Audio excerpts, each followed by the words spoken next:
બહાર પાછા વાડીએ ફરવા આવ્યા બગીચામાં આટામાં તો વરસાદ થઈ ગયો સારો પાછો સવારમાં થોડું થોડું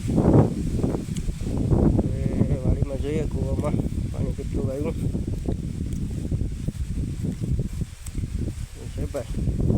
લાઈક અને સબસ્ક્રાઈબ કરજો ચેનલને વિડીયો આગળ વધારજો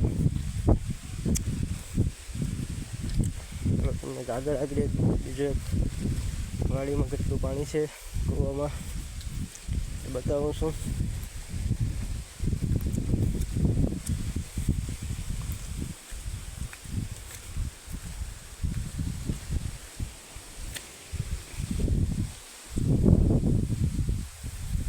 કૂવો તો ભાઈ ચિક્કારનો ભરાઈ ગયો છે પાઇપ મૂકેલો હતો એમાંથી ને બધીમાંથી આવી ગયું પાણી હવે લાઈક અને સબસ્ક્રાઈબ કરજો બહાર